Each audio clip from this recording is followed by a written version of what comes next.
to the AEW live review post show for Wrestling News Co. If you guys want to find out about developments after AEW Dynamite, please be sure to keep up with WrestlingNews.co. They've got all the latest news and developments there on their site. We're on their YouTube channel going live right now.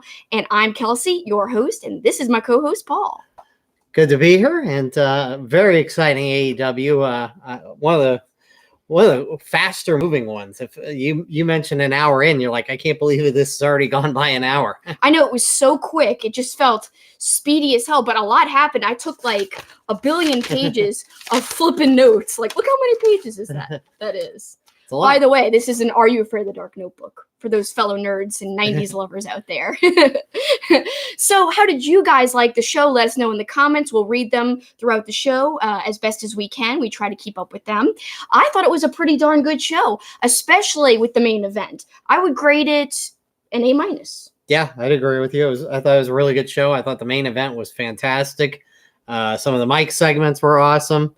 Yeah, no complaints. Yeah, I just thought it was well-paced. There was a lot of talking this week, but it all made sense. It all moved things forward, and I think all the talking had meaning. So I thought it was pretty good. I agree. The Jericho Moxley segment was really good. Jericho making an open invite to Moxley. I would assume he's going to turn it down, but I wish that, honestly, it's more of Moxley's character to just turn it down right then without thinking. I wanted him to paradigm shift him right then and there when he was like, have some time, think about it. It's okay because I understand why they're doing it, build tension, build curiosity, and leaves the hint of will he, won't he for a future episode. But still, I think he could have just squashed it right there. It would have been great for Moxley's character. Yep, not even let him get to an answer. That would have been pretty good. That's whiskey, right? I know. I just need a drink of something. Just drinking straight whiskey randomly. It's not straight, though. It's Jim Beam and diet, but I thought maybe you thought it was a rum or something. No, it's fine. It tastes good. Really? Well, yeah, it's good. Okay. So let's go through the show a little bit here, and we'll talk about the good points and I guess some of the lower points, even though I can't think of one off the bat. So Moxley opens up the show with a super squash match. I mean, they didn't give an official time, but I'm guessing it was like 2 minutes. Well, yeah. No, wait, 2 seconds. Yeah, not even 2 minutes. Let's put it this way. I wasn't in the room for the first 2 minutes of the show, and it had already happened. So yeah. That's how quick it was. I know, you walked out for like a second. You're like, what happened? I'm like, there was already a match. But the crowd was super hot for it. And sometimes a squash match, there's nothing wrong with it, especially if it has some meaning, if it builds up the guy who needs to be built up or makes the guy who's already strong look even stronger, which it did in this case. So very effective there. And then John Silver comes in, tries to attack Mox, but then he gets put down too really quickly as well. Then the Jericho, the inner circle, Jericho's buds and him come out and circle Moxley. And I really like this a lot because they kind of look like a gang circling somebody. Well, I want to circle back. There were 2 matches in that 2 minutes? No, it wasn't a match. This guy came in, ran in. Well, regardless, I didn't see it. So that's how quick all that happened. I came out 2 minutes into the show. That's when all that happened. Both those things had already happened. Yeah. By the time you came in, Jericho and his goons were already encircling Mox. So that had already started to happen in the first 5 minutes of everything going down. So then we've got Jericho talking about Moxley, in their past, about how, back in the day, Moxley came and asked Jericho for advice. He asked him how to get over. But then after that, they became adversaries. Of course, he harkened back to the time where Moxley, then Ambrose, put him through a whole bunch of tacks. And literally, I remember that. I can't remember the count, but for the longest time, Jericho was coming out with the tacks in a jar and was saying, this many tacks, I think it was like 200. I can't even remember, but it was a ton. So he goes through all this. And then he said, I finally navigated you when you were unhappy to these AEW waters. And now you're here. You're just now harnessing the power within you, but you need me. Can you imagine if we joined forces, what we could do? And that's what I want to ask you. I want to ask you to join the inner circle. And I'm like, poof. Really cool move. But like I said, I would have preferred him just to put Jericho's offer down right there. Yeah, I mean, it would have been more his character, but at the same time, no surprise here. Make people think that he might consider it. There's just no way. He's better as a lone wolf. Yeah. You know? So no chance. So yeah, Jericho ends with saying, "When you're ready, we'll be waiting." Although it would be interesting, even though the two promotions aren't tied together, both Moxley and Jericho are going to be in New Japan for the same show. Yeah, it would be awesome if there was a confrontation like at the very end or something. Or if they were working together and they helped each other out in New Japan. Man, and then in AEW, they are together or whatever. That'd be a way bigger picture that they're working on there. And that'd be kind of impressive. And I think there's no chance, but I'm just saying I like to throw out scenarios, and that'd be kind of funny. I think it's a kind of cool scenario, to be honest with you. So onwards, we get the Great, Proud, and Powerful versus Young Bucks video package. Now, they show this on social media, but it's wonderful. So if you guys haven't seen it, it's awesome because it shows a lot of PWG footage from the past, because the Young Bucks have a long history in PWG, as Paul and I have discussed many times on our own podcast. Some of their old school matches there are just incredible. And Excalibur says, because he's interviewed for this video package, "I've been calling Young Buck matches for nearly 14 years. When there's no rules, they somehow get even crazier." And like saying basically this is going to be a great match against Proud and Powerful. And the cool thing is, like, Guerrilla Warfare is like PWG's version of a street fight. Anything goes, really intense. And one of my favorite, actually, Guerrilla Warfare matches is with the Young Bucks and PWG. It's the Young Bucks versus the Cutler Brothers versus El Generico and Paul London. Great match. If you haven't seen it, check it out. Well, and Excalibur saying that they're more crazy kind of set the stage on how that match would go later on. So good prophetic words from Excalibur. Very, yes. And again, if you haven't checked out PWG, you guys, it's really like a precursor to what you see in AEW now. And yes, PWG still exists, so it's still kind of got that flair that AEW has, but PWG had it first. And I feel like the creators of AEW really took some kind of spark from PWG and infused it in AEW's product, because I could see the similarities quite clearly from even who they're working with, because Rick Knox, again, was a staple in PWG, and now he's in AEW. We got people joining us. Thank you, Alex, for joining and commenting. Thank you, John. Thank you, Dave Pizeski, our great friend. Vinsky TV as well. Thanks for all of you joining us. So then we go onwards in the show. We're just talking about breaking down the whole episode of Dynamite tonight. And we just talked about Jericho and the Inner Circle and Moxley and what's going to happen with that. Now we move on to the Butcher, the Blade. Of course, they've got the Bunny in their corner, and they're facing Cody and QT Marshall. This was actually a decent match. It was kind of longish. Yeah, well, QT Marshall, I remember him from some of the Ring of Honor TV tapings that we went to in Atlanta. So I remember the name. And, he had an impressive showing, I thought. And, I assume he's buddies with Cody. They knew each other, obviously, from Ring of Honor. And a chance for him to get some major TV time. And I thought he performed pretty well. I think he did, too. And actually, the crowd was really behind him. And they've done a good job building him up outside on social media and on Being the Elite and all these other avenues that they show to build up the stars outside of television, which they do a really good job. I do think they needed to do a better job on TV of telling people who these people are, especially like new casual fans, because some people just might not know. But yeah, QT did very well tonight. And sorry, our dog's getting into mischief back here. Stop it, Jackson. Come over here. I don't want him to unplug our internet. Then we'll go off the air. Jackson, come here. He's like looking right where our internet is. Back up. Wants to sabotage. So yeah, it was the power cable he's about to pull. He was really good in this match, and let's just go through the whole thing. Go ahead. We should show him on camera. All right. Jackson. We'll see. We'll show you the troublemaker. There he is. There's the troublemaker. Right? He liked AEW too. All right. All right. That's enough. Go over there. Go chew on a toy. Yes. All right. Sorry, guys. Back to the match breakdown. So we've got MJF in the intros coming in with a video package. I couldn't understand a word he said. Audio was pretty low. Oh yeah, that was terrible. Yeah, they never ever. Oh, thank you, Dave.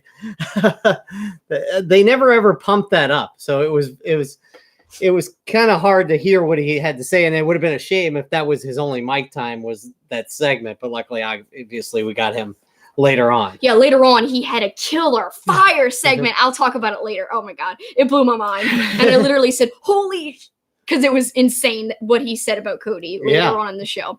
So back to the Butcher Blade Bunny versus Cody and QT Marshall match. Of course, the Bunny did get involved multiple times, and I'm just so used to calling her Allie. So and so are the announcers. Yeah, exactly. The announcers are used to it too, because they slipped and said Allie instead of Bunny quite a few times. But it was all good.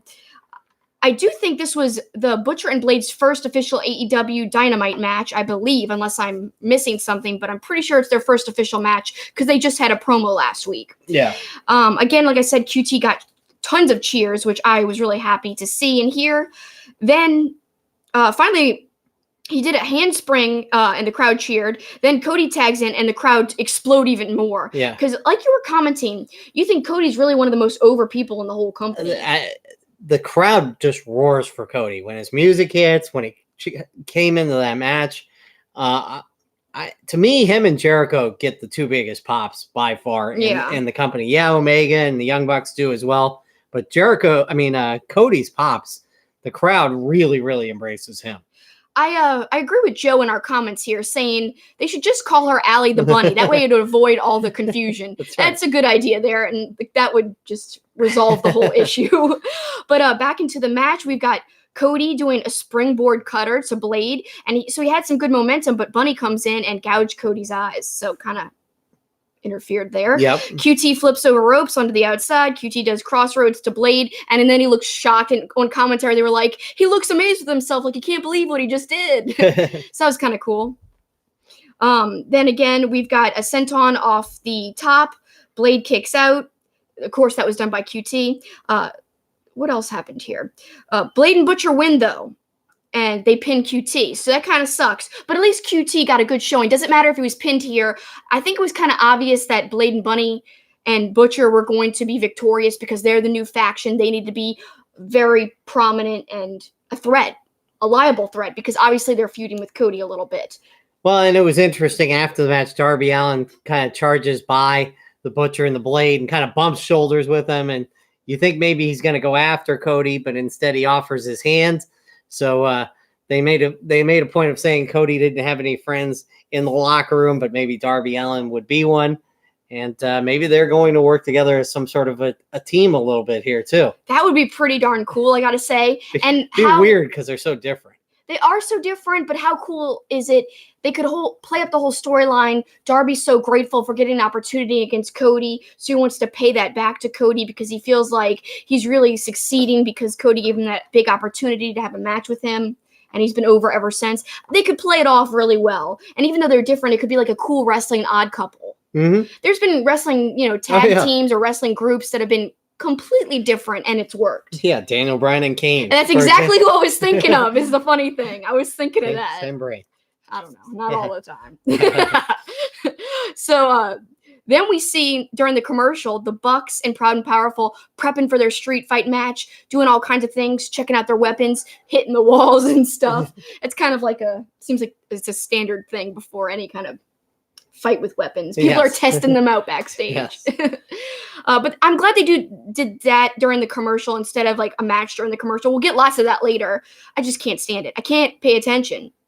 And again, like one of my favorite parts, like they have the Bucks match part of a commercial. It's playing in. It's just annoying. Yeah. It's hard to concentrate. Yeah, but we might as well embrace it. Although even JR made a mention of now it's time for another one of our beloved picture-in-pictures or something like that. So yeah, but maybe he shouldn't be calling attention to it. I think it's okay for us to, but like on air, like yeah, we all hate it, but don't call more attention to how much we hate it.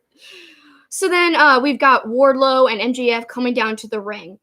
MJF basically totally beats up a production dude. I don't know who this dude was because I kind of missed what they said before that, but he does a crossroads to him. And I like this because, last week Cody said that MJF butchered the crossroads. So after he does it this week to the production guy, MJF says, I don't know. I think that looked pretty good to me, Cody.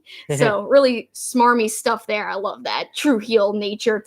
Then... yeah, and then he kept on addressing Cody by calling out, how Cody had thrown out the watch and the shoes and the briefcase of cash, trying to entice him to fight him. And MJF's like, I've got all the money in the world. I don't need your money or whatever. What I need from you, Cody, is for you to suffer. I love that line. I wrote it down. That was a perfect line.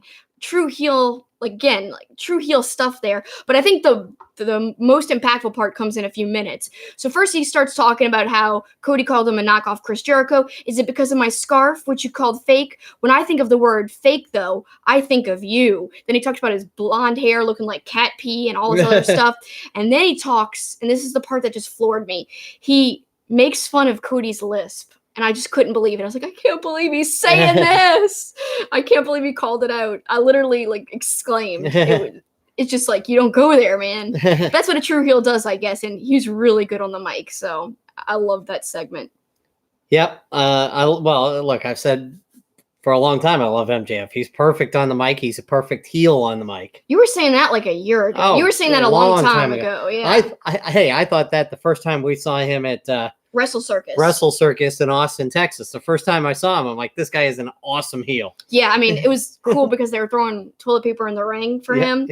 It's amazing. But he was so great on the mic even then. Yep. He had such charisma just oozing everywhere then. So yeah, it's just the star power. It's warranted. It really is. And the heights he's just rising to, it's no surprise in my opinion. So the basic point from this whole segment is that MJF accepts and says, you're on, but I've got a couple of stipulations, but I'm not going to reveal it here in Texas. In this honky-tonk knockoff town. Yeah, so he's going to reveal these stipulations in Jacksonville on January 1st. Yeah. So I can't wait to see what it is. It's got to be something crazy. And so we're going to have to wait multiple weeks because they're in Corpus Christi next week, then they're off Christmas week, so it should be the week after that. Yeah, we'll have to wait till January 1st, and we'll see what MJF has in store for Cody. Yeah, it should be, I think, something intense. I can't imagine it being just a regular old stipulation. And he said stipulations, plural. And I'll be curious to see if they're building towards a TV match or if this is going to be, it's already started, but basically a 2-month run up to that pay-per-view that was announced tonight. Right. So go ahead. With what? With describing the Dark Order promo. Oh, I wasn't going to get to that yet, but or whatever you want to talk about, you go. I mean, they're going to go to the pay-per-view, hopefully with that fight, and just have a 2-month build-up. I think that would be great. I think they can hold it for 2 months, keep building it and building it. Well, as good as MJF and Cody both are on the mic, and you can mix in some tag team stuff and some confrontations. I totally think you could certainly have it go for a while.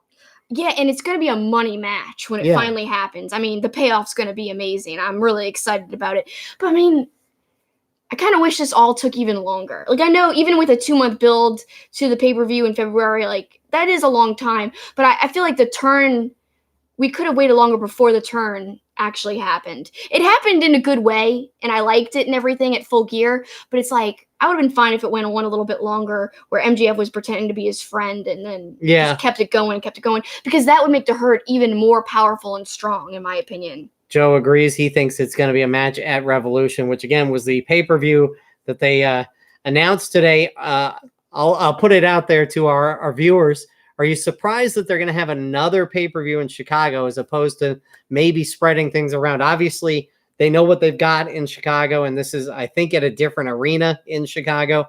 But I'm curious what you guys think. Would you rather see them spread it around, or are you fine with it always or having 1 or 2 match or pay-per-views in Chicago every year, where the crowd's going to be hot, but it kind of eliminates maybe portions of the country from going to see it? And then the other part of it is, I don't know if everybody's noticed, everything AEW has done so far has basically been in the Central and Eastern time zone. I don't think they've had any shows west out to the Mountain West or Mountain time zone or the West Coast. So it'd be curious to see what their schedule is going to be going forward. You would think they're going to, especially since so many of those guys are from California, at some point they're going to expand to the West Coast. But I thought it was interesting that they even announced they're going to Huntsville, Alabama next, Yeah, all around our hood a little bit. New Orleans. Joe doesn't mind because he's from St. Louis. So it's easy for him. Yeah, that's awesome. Well, maybe they're staying out of that direction. I mean, I'm just spitballing this, but do you think it's to not interfere with PWG? But it's totally different products in terms of one's on TV, one's not. And PWG is going to draw no matter what. It always sells out. So you don't think it's because of that? No, in fact, you would think it'd be the opposite. That they could build on that base. Yeah, they could be out on the West Coast at the same time as a PWG weekend and do both. Yeah, make a weekend out of it or something. Dave says he feels like they should spread it around more unless there's some reason why they have to keep going back to Chicago. So I just think they like Chicago. No, it's important to note it's going to be in the city limits. Did you know that? Different arena. Yeah. So different arena. That's really cool because Schaumburg, isn't that where All Out was and All In as well? Isn't it Schaumburg or something? It's out that way. It's well west of the airport. I think it was called Hoffman Estates. Hoffman Estates. That area, it's nowhere near in terms of like being in the middle of things in Chicago. It's not near that. It's like if you guys haven't been, it's how many minutes did you just say? 40? It's well west of O'Hare, which is well outside of downtown Chicago. So yeah, like it took us a while because we went and visited Chicago. 45 minutes, probably. We had to drive, and it took us quite a while from where we were staying for the first show before there was even an AEW for All In to Chicago. So yeah, I like this that it's in the city itself. But yeah, they've been going to the same place a lot. I mean, it feels like they were just in that area. Yeah, with All Out, and it seems like they want to have a show in Vegas. So. I don't know. I know. I mean, not exactly spreading the wealth. No, but they are doing a lot with their TV. Like, I feel like it's awesome that they're going to Texas and stuff. And I doubt they're going to come to Louisiana. It's not a very good wrestling town, not even for WWE. So I can't bank on that. But, it is what it is. Take the Bump Wrestling podcast says they're just popping in to say hello. Thank you. Let's move on to more on Dynamite. Another more promos. Yeah, another great Dark Order promo. One of the wrestlers from the Beaver Boys is sitting in his hotel looking at his AEW Dark results, and there's the generic message playing on the TV about room service and how you can get a movie and all that stuff. And all of a sudden, it starts attacking him for being a loser. And I thought it was another good Dark Order promo. I think these have been awesome. I said this last week. It does what it needs to do. What you have to do is get people interested in the Dark Order and believing the gimmick and like, why are they like this? This totally explains it. They're like a cult. It's amazing. And I love how they're trying to recruit all these like lower tier wrestlers. Yep. Like a chance to get out of your funk, so to speak. And, be a winner again. So, yeah, I like those. And, here's the thing. When everybody was so down on Dark Order, AEW should have been doing this from the get-go. Yeah. So that people would have known who Dark Order was if they didn't know who Super Smash Brothers were, their previous incarnation. So this is definitely a chance, and especially now that they're at least getting booed and stuff, that this is a good way to get them to know who they are. I love how during the hotel promo, he starts talking to one of the Beaver Boys, Alex. Yes, I'm talking to you, Alex. I'm talking to you. Tired of losing? There's strength in numbers. Join the Dark Order. I really think these are some of the best promos happening on AEW right now. I think they're very unique, really well done, very cinematic. Yeah. Yeah, very good. No, very good. Up next was Big Swole against Sakura. Swole saw her story on a video vignette on YouTube, I think it was, right? Yeah, on Dark, I believe it was. We missed it. Man, I wish we could watch Dark. I got to say, we've been so busy with catching up with wrestling. In fact, we just started to catch up with New Japan. We haven't watched in a while. So, doing that this week, we missed that. We also missed Power as well, which is also on Tuesdays, just like AEW Dark is. But I've heard that her story is super, like, just you want to root for her. It's super like, oh, she's an underdog. She's like dealing with health problems, but she overcame them. Mm-hmm. So quite a good story. And it was cool to see her get the victory. This was a very long match, her versus Emi Sakura. I liked it a lot. Thought there was some good stuff. Sakura twisting Vader bomb. That was really cool. Swole got the near fall after a kick to the face. And you're like, all right, she's not going to end up winning this. She got her near fall and that was it. Right. But she ends up hitting her final or her finale, her finish called Dirty Dancing, which is kind of a ripcord punch to the face, I guess is the best way to describe it. So a win for Big Swole in her AEW Dynamite debut. I think she's being received really well. People are really behind her, especially on social media. I couldn't really tell if the crowd was any hotter for her or not, but she seemed like she had the crowd. So I'm happy to see that. Take the Bump podcast says, I need the Blade to get new trunks. I don't know if I noticed the new trunks, what was wrong with them. I thought they had their names on their trunks, like Blade and Butcher. Yeah, but I'm guessing there's something else. So go in depth on what you don't like about the trunks. Then we've got a promo from Pac. Oh, yeah. Sideline segment with Jen. What do you want to say to Omega? And Pac looks into the camera and says, Kenny Omega, this is my final warning. Give me my rubber match. I can't do an awesome British accent. Was that supposed to be British? Yeah, give me my rubber match, or I won't be responsible for what I do next. I just love the way he talks. And he's the best heel. How he ever was not a heel. I mean, it worked in NXT back in the day, but it's awesome to see him being so heelish and great right now. And I'd love to see that rubber match. Give it to us. But I don't know. Are we going to wait a whole 2 months? I doubt it. That's way too long, especially because he says he's going to wreak havoc until he gets it. I don't know if they could hold him off for 2 months until the pay-per-view.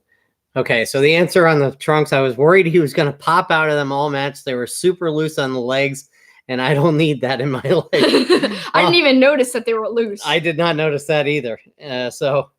Otherwise, I would have been thinking the same thing, I'm sure. Good thing that didn't happen. Yeah, exactly. So then we've got Kip Sabian and Ford and Shawn Spears versus Hangman Page and Omega. I say and Ford. You guys know that she just comes down to the ring with Kip. Although but she did get involved quite a bit. Yeah, it might as well have been a 6-man tag because she was so involved. She's incredible in the ring. I wish they showed her even more, but I know she had, I think, a cool sequence in the ring on Dark as well last night. So I'd have to go back and watch that, but I saw GIFs online. Well, even going all the way back to All In. Remember the thing she did in the match when she was with Janela? Yeah, that was amazing. Yeah, and that was when he was going against Hangman Page. Yeah. So familiar foe she's across the ring from again.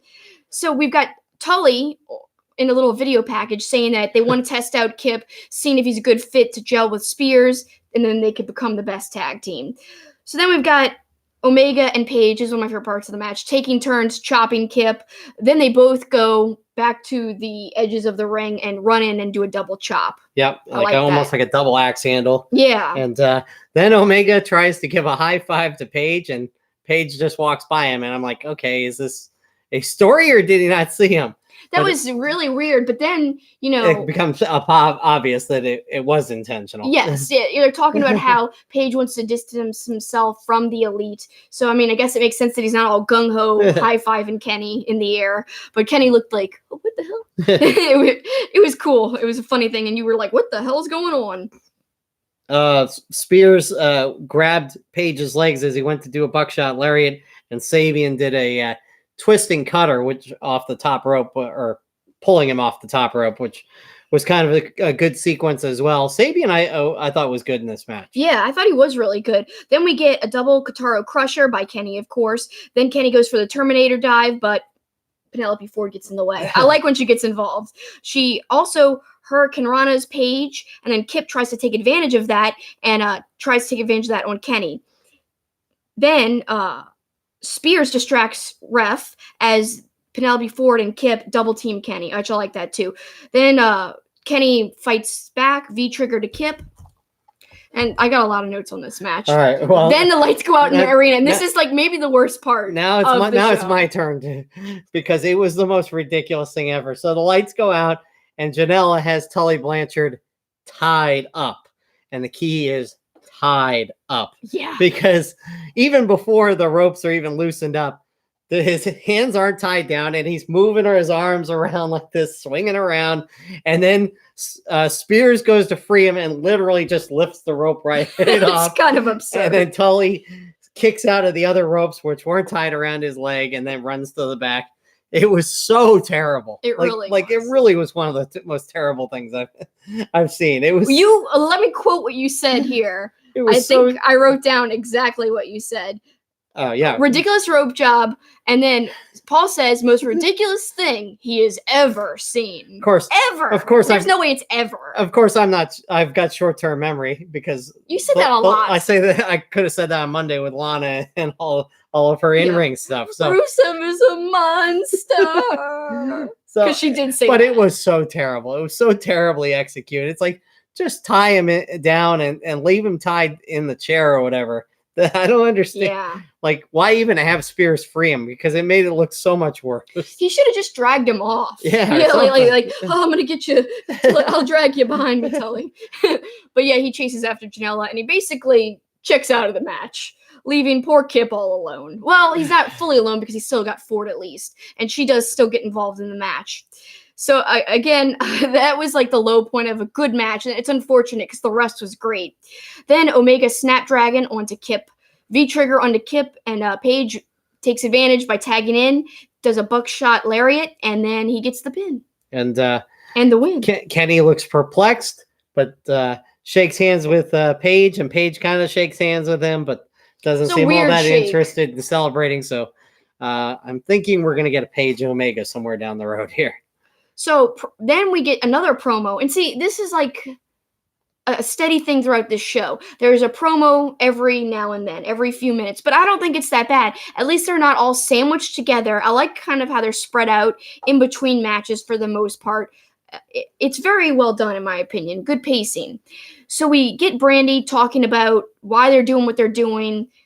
Where is everybody? You know, has Rio gotten so small she's just disappeared? She hasn't defended her title in a while. Then she says, maybe everyone should take a shot. Every time Britt Baker mentions her boyfriend, they'll be laying on the ground faster than whatever she said. I didn't write down the whole thing. She was talking so fast. But she still says, Chris Statlander, we want you still. We still want you to join us. Our family is almost complete.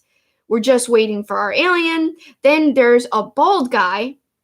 And we already know there's like a bald woman, but there's a bald guy. He's not facing the camera. We just see the back of his head. And he's about to turn, and Brandy says, no, not yet. And at first it looked like Dustin Rhodes to me, but we know it's not him because he came in later, and Dustin has more hair, I think, than this guy. But the body build looked like that to me. I don't know who it is. Do you guys have any clue? Now, I am behind on Being the Elite, and like I said, I didn't watch Dark last night, so I don't know if there were any hints on this. If you guys know, please clue us in, but I'm interested to know who it could possibly be. Well, and I'm also curious who the woman was. I know she's the woman who shaved her head last week, but she looks like somebody who maybe used to be in WWE. She looked familiar. So if anybody has any idea who that was, she looked familiar as well. And this part was great. After that whole promo with Brandy, we get Jericho and Hager coming down to the ring, and Jericho kicks off Excalibur off commentary really forcefully, but it was wonderful. Before we get into that main or that second to last event, another comment we'll get to from Take the Bump podcast. I'm super high on the Butcher. The guy looks like a big nasty bastard. The facial hair is on point. Super high on the guy. I'm buying what he's selling. So the Butcher, the Blade, and the Bunny kind of was a little bit of an awkward entrance with Cody initially, but I think they're kind of getting over already, and that's evidence of that. Yeah, I think they're working well as a faction. I like it a lot. I think they're menacing. I think it helped just the promo last week a lot. I mean, just having that, explaining who they were. What didn't do many favors, as you said, was their introduction where nobody knew who they were. Nobody casual. The hardcores did, but yeah, now they're finally getting over a little bit. It's just going to take even more time, I think, that people will really buy in. So as you mentioned, Jericho kicking Excalibur off of commentary with Hager, kicked off Shivani as well. Yeah. Said they wanted to be with JR. Of course, Hager doesn't actually say anything. He just sits there on commentary. I think that's what makes it even greater. They kicked off Tony just for Hager not to say anything. It makes them super extra heelish. I like it a lot. So it was going to be Sammy Guevara versus Luchasaurus, and Sammy Guevara comes out with his graphic that says experiences withdrawals when separated from his phone. And you notice that, you're like, what does that graphic because say? I knew that something different was on that graphic, so I had to rewind to see what it said. I feel like they're presenting like Sammy's in-ring weakness is his phone, because twice now, people criticized last week when Sammy, I think it was last week, when Sammy went for the shooting star press against the Young Bucks, but the Young Bucks weren't even really in the middle of the ring when Sammy started to go for the shooting star press. So people were questioning, what is his motivation behind the shooting star press? There's nobody in the ring. Then he ended up getting super kicked out of the air, and the move totally failed. But of course, we kind of explained it away by saying, well, maybe the whole story of that was he's just trying to vlog himself doing a shooting star, maybe landing on his feet. Doesn't matter if there's nobody in the ring. And then this week we saw he had a apart with his phone, and soon after he got taken advantage of by Luchasaurus. So I feel like maybe that's his little weakness that they're presenting. Every time he gets his phone out and he can't help himself, he has to get his phone out, like his graphic explains. He'll have withdrawals without the phone. So every time he goes for that phone, it kind of is lights out for Sammy. Not good news at all. Jericho called Marco's stunt a dweeb. I liked that a lot. I had to write it down because I like the insult dweeb, and I haven't heard it in a long time.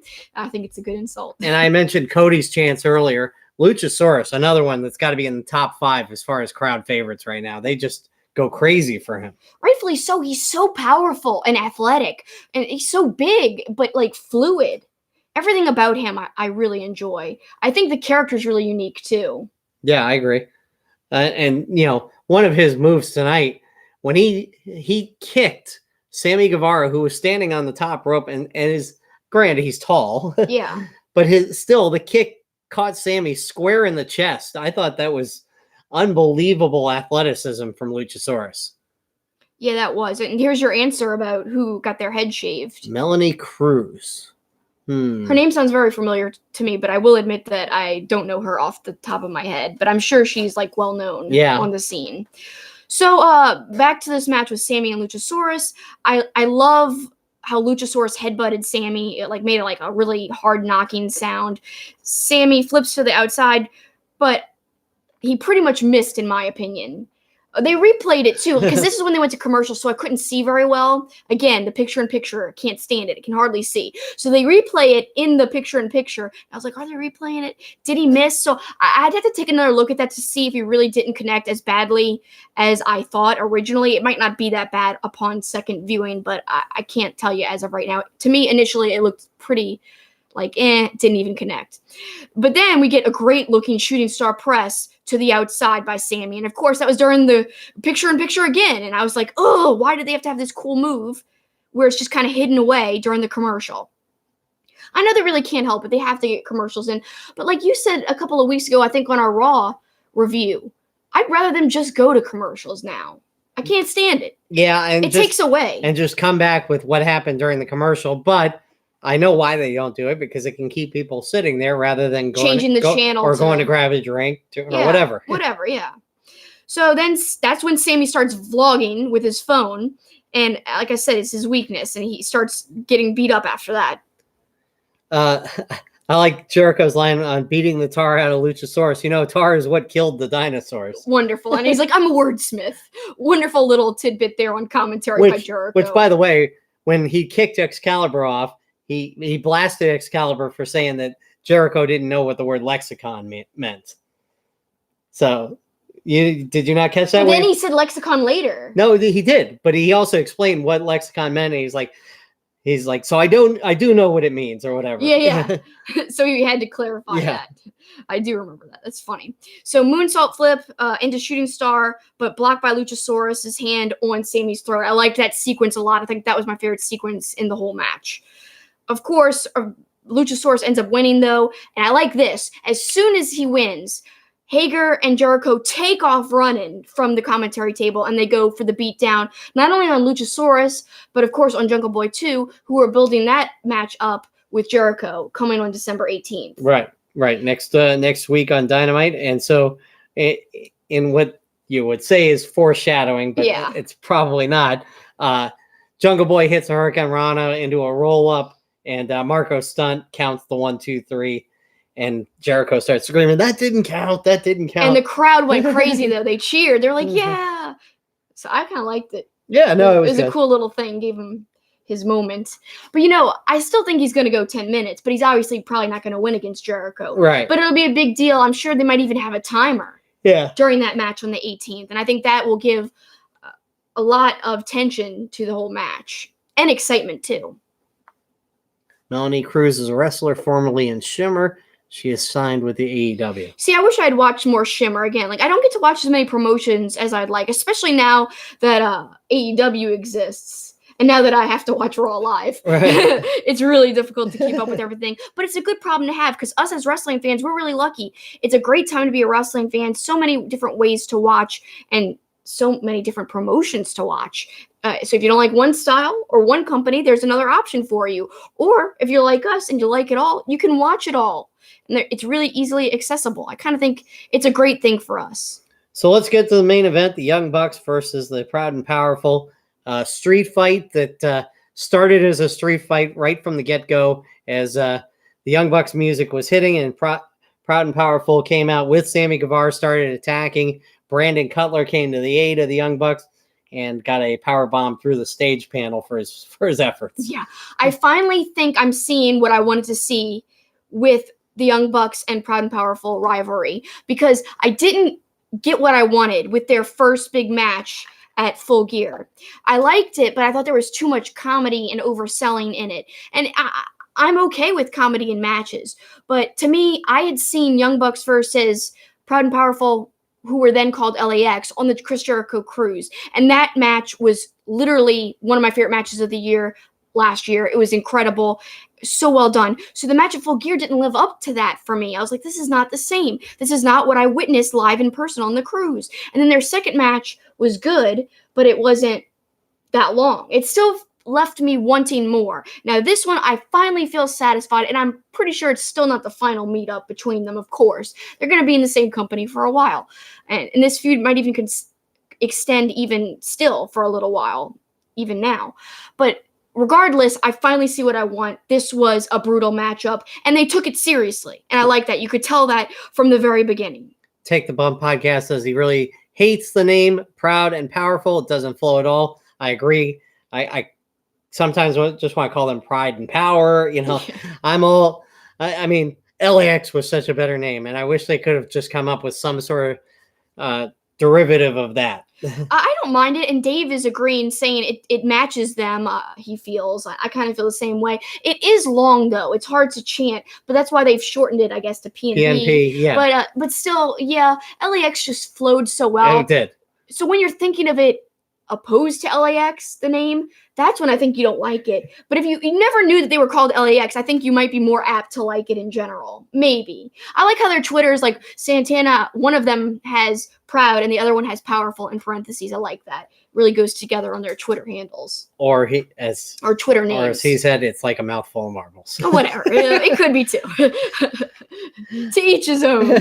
I do prefer LAX, the name, over Proud and Powerful for sure, but it doesn't bother me too much overall. So back to the match. This was my favorite match of the night, of course. Tons of tables, by the way. Tons and tons of tables. They try to set up, I think, Nick on the table, and then Matt comes and breaks up Sammy trying to get in position to take out Nick. So then I think it was Sammy who was trying to take out, or maybe it was Ortiz. Can't remember. But anyway, Matt broke it up, and Nick wound up off the table, thank goodness, at first. Because I was like, oh, it's kind of early for him to already be taken out. Right. So then Matt gets Sammy in position. Nick does the Indie Taker from pretty far away, actually. It looked like it was a pretty far distance for him to jump. Off the stage. Yeah. It was awesome. Then Ortiz winds up on a table. Nick goes to the top of the, I guess you called it an entrance hole. Yeah, the tunnel. Yeah, it's a tunnel. Hole. Entrance hole. Then okay. Whatever. Nick sentons onto Ortiz. The entrance hole. That's pretty bad. All right. Santana is randomly by the ringside. I can't remember how that happened because so much was going on that you were missing things. Santana was all the way down by the ring. Bucks come down, start to beat him down. Then this is funny. We saw Kaz, SCU is in the audience. Kaz was drinking a Bud Light. Come on, man, Kaz. Come on. We have so much more respect for you, and now we've lost some with you drinking that swill. Come on. It's okay, guys, if you drink it at home. We're just not fans of Bud Light. No, it's not. It's not okay. It's not. We're not fans of Bud Light. It's not the best. We give one of our best friends a lot of grief for drinking. We Bud do. Light. We have lots of friends who like it, so it's okay. But yeah, we just made a note of that. Like, Kaz drinking a Bud Light? What? So, Santana was supposed to catch the sock full of baseballs at one point in the middle of the ring. Totally misses it. But then he grabs it afterwards and uses it. Oh yeah, this part was cool. Nick is like trapped in a trash can and Santana and Ortiz are just beating it. It looked really good because sometimes I hate trash can spots because they just don't look effective. But this time I feel like it looked really good in most instances. Yeah, for sure. Especially with the full-on baseball swings with the kendo stick. Yeah, and you said later in the match that, I forgot who it was, they used the bottom of the trash can, which you don't usually see. Yeah, very rarely, and very effectively, too. And here's where a Cowboys helmet comes into play. Matt puts it on, comes to attack Santana and Ortiz as well, and they try to hit him in the head. They get hit with the helmet, their hand hurts, and then they also try, I forgot what else they try to do, but I think he tries to hit him with something, and the helmet blocks it. But anyway, basically, Santana takes his helmet off and spits on the Cowboys helmet. Yeah, because he's a Giants fan. Exactly. I thought that was a cool little touch there. One of my favorite things that the Jacksons do is not even a high-flying thing. It's what Matt Jackson does, the locomotion suplexes. Yeah. I think that is really cool. And I think it's cool how the third one went to the outside and put him through the table. Like, whoa, that was a great sequence. Yeah, that whole sequence was great, because then that happened, and then Ortiz, what did he do? He threw Matt through a table, right? Look, this was like, we had to rewind it because I couldn't even write it down. It was so fast. So how I wrote it down was... back body drop on the table. Yeah, That's what it was. And then he did a cannonball suicide dive into Nick into the table again. So tons of stuff going on. Literally, this happened in what you would 20 say... seconds. Not even a minute. No. Yeah. That's crazy how fast that happened. That sequence was incredible. Really great. This is where Matt used the bottom of the trash can. Then we got a 450 by Nick into the trash can, and that looked beautiful. Very well done by Nick. He's one of the most athletic wrestlers. A lot of people forget. Nick, I think, is really the high flyer of the Young Bucks. Yeah. As opposed to Matt. Matt's still great, but although Matt did that great thing over Nick over the ring he post. got so much air too. That was nuts. So as much as Nick is the higher flyer, Matt can show it sometimes. Of course he can, yeah. This is a great comment here. Take the Bump says, entrance hole is still a better name than Proud and Powerful. I don't know about that, but it's pretty great. Joe said the other thing that involved the helmet was when they tried to use the and it like bounced off the helmet. Thank you, Joe. I couldn't remember. I knew it was something they were trying to hit him with. Then Hager tried to get involved. No surprise there. Then Dustin comes down and they beat the heck out of each other. You sound like me. Beat the heck out of them. I'm rubbing off on you. Yeah, I like this a lot, how Dustin basically takes Hager out of the equation. Like, stop interfering, dude. Then we get a more bang for your buck, which I like this because for a while the Bucks stopped using this move for quite a while, especially at the end of their run in Ring of Honor. They basically stopped using it. It was always the Meltzer driver. It was a quick put away there. But here in this match, they used the Indy Taker, which used to be a finisher for them. They used the more bang for your buck, which also used to be a finisher for them. And of course, what ends the match in the end is the Meltzer driver. And also in between here, there was the inadvertent super kick to Rick Knox, who it's his birthday today apparently. Who's had a bad couple of weeks. He got power bombed by Nyla Rose through a table last week, and this time gets super kicked off the apron, and he was done for the match. So not to keep mentioning PWG, but if you're a fan of PWG, you've seen Rick Knox involved in a lot of matches, not just as the ref, but getting physically involved in a lot of matches, especially one where he dives onto the outside. It's incredible. You got to go back and watch it. I think he's with the Young Bucks in that match, dive into the outside. Of course he's with the Young Bucks. No, I think because sometimes he was against the Young Bucks and they had a little feud. Regardless, it's always involving the Young Bucks. It's always involving. He might as well, his last name might as well be Jackson. Whatever. I love that he's involved with them because they've got such a storied history. But back to this match, he basically gets counted out, not literally, but he gets taken out of the match. And oh my God. Ref Aubrey has to come in. I'm editing a cooking show at work, by the way. Well, she might be a good chef. Who knows? It's actually called Kitchen Queens, all about women chefs. So it's pretty funny. Because it's actually rare to have a lot of women chefs. It's kind of like a male-dominated industry, so this show highlights the women chefs. That's funny. I must have chefs on the brain for some reason. But yeah, Ref Aubrey comes in. I'm so tongue twisted. It's the whiskey that I drank at the beginning of the show. 2 sips? Yeah. Oh, God. That's all it takes. So Ref Aubrey comes in, and she counts because while Rick's out, that's when the more bang for your buck happens. And Ortiz is getting pinned. The crowd counts out loud to 7. That's when Aubrey comes down, and she counts to 2, but then he kicks out. So a total count of 9, he had to recuperate and kick out. And the crowd chanting Aubrey So yeah, that was really great. Much like Red Shoes gets chance, Aubrey getting some chance. I like this. Was Knox's birthday wish to get his butt kicked? Probably. Poor Knox.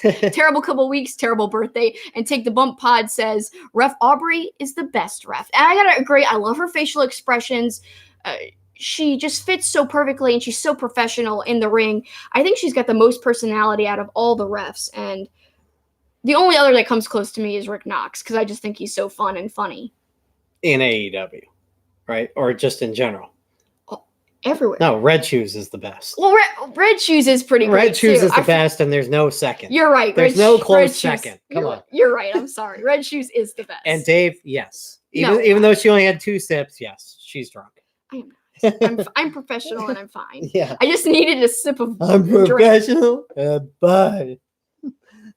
You're like MJF insulting me. And Jackson's made like another he's appearance. insulted Cody's. Hello, list. Jackson. Hi. There he is, the star of the show. Yep. He's going to review AEW better than we can. He's the other Jackson.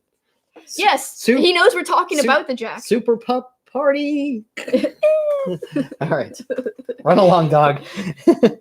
Gotta be the Yes, Joe agrees. Red Shoes is the best. Yes. Oh, God, here he comes. Sorry, Jax. Anyways, the Matt gets kicked in the what appears to be the middle of his thighs, but somehow it was deemed it to be a low blow as he goes collapsing to the ground, but it looked like a kick to mid thigh at best. Nick pulls Aubrey out of the ring after the street sweeper by Proud and Powerful. Santana brings in the chairs. Ortiz hits Nick with the baseballs and the sock once again. Stop. The Bucks. Nick super kicks Ortiz through a steel chair, which was really cool. Kind of set the chair. They held the chair right up against Ortiz's face, and the super kick to the chair. A Meltzer driver onto the steel chair, and that is how the match ended. And the show ended with SCU in the ring as they set up for their match next week, which should be great. SCU and the Young Bucks. That's going to be incredible. Great chemistry. We've seen this before. Previous places too, the chemistry. And I'm really excited about this, but this match was great. It was a cherry on top of a great episode, in my opinion. Like we said in the beginning, I would give it A- because, I don't know. There's really not too many low points, except, the Tully being tied up. The Tully tied up thing was, yeah. But that was more comical than anything. Like, yeah, that was kind of added to it. That was so ridiculous. Comically bad that it wasn't like off-putting. It was just ridiculous. Yeah, it was pretty ridiculous. So, anything else you want to add? Yes, I am trying to review Ring of Honor Final Battle coming up this weekend on Friday. I don't know if I'm going to get to or not because my mom and dad do want to go out with me and the show starts really early. So we'll see if I can fit it all in. Maybe go to dinner early, watch the show, and do a review. I'm going to try to do it all. But look out, subscribe to this channel, please. Also like this video. Also share this video if you guys enjoyed our review. Sorry for our dog crashing, but who doesn't like to see a cute pup? He's better than both of us. He really is. He's totally not drunk, and he's well-spoken in terms of barking in a cute way. Oh man, people are making fun of Juice Robinson in the comments because they know I love Juice and I think he's an A+ player. What are you on John's side? What's going on? So my friend Take the Bump Pod is saying I'd give the show a B+ just like Juice Robinson because everyone thinks, all my friends online seem to think that Juice is a B+ player. I think he's an A player, but that's a whole nother argument and story, and we don't want to get into that because we have to wrap up right now. But it's a story for another podcast. Joe says he'd give the show a strong A. I do too. Anybody else want to weigh in on grades before we say goodbye? Please do. We want to remind you that Two-Faced Wrestling Talk drops Friday morning right here on this YouTube channel and on a variety of audio platforms. So you can either listen to us or see us on Friday morning. We'll be talking AEW, NXT, New Japan for the first time in a long time, and Raw. So quite a few things to talk about this week. And of course, big weekend. Tables, Liars, and Chairs is this weekend. Final Battle is this weekend. So plenty of good stuff on the horizon as we come to the end of the year.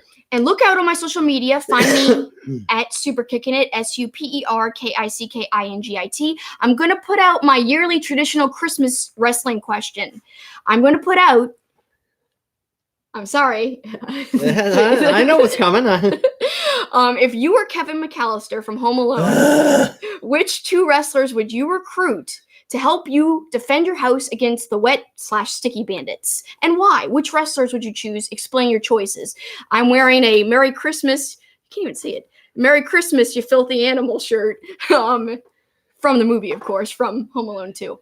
I love Home Alone, but this is a great way to mix that awesome movie with wrestling. I'll put the question out tomorrow on my Twitter. Please give me your answers. I'll read them on the podcast, and it'll be a lot of fun. And yes, I've done it 2 years in a row, but there's so many new answers every year, and there's so much creativity with that answer. I have to do it again. And I've got another one planned for next week. But this week, it's all about Home Alone and wrestling. Which wrestlers would help you defend your house against the wet bandits? And literally, it can be anybody with a pulse, because the wet bandits are completely incompetent and the worst bandits ever. They are the worst bandits ever. But it could actually be somebody without a pulse. So if you want to choose a wrestler that's passed away, sadly, that's fine too. But just explain your reasons, and hopefully they can help Kevin out. Yeah. I have a lot of fun with that. I had to plug it. Sorry, guys. So go check that out on my Twitter. Yoon says he gives the show an AEW. That's awesome. Also, you could find our audio platforms, my YouTube, all of our content, superkickingit.com, spelled the same way as my Twitter that I just spelled out. Also, we've got another website, twofacedpod.com, TWOFACEDPOD. You could also find us on Twitter at that very name, Two Faced Pod. And finally, please keep up with Wrestling News Co. You can find their website, wrestlingnews.co. You could find them on Twitter at Wrestling News Co. And right here on their YouTube, please subscribe yet again. Appreciate you guys watching with us. Hope you enjoyed not only AEW, the show, but hopefully our show as well. And we're going to go watch NXT now. Yep. We'll give you our thoughts on that on social media. So we're going to sign off before you spoil anything. Yes, please don't. Bye. No spoilers. Thanks, guys. Thank you, guys. My chair is squeaking.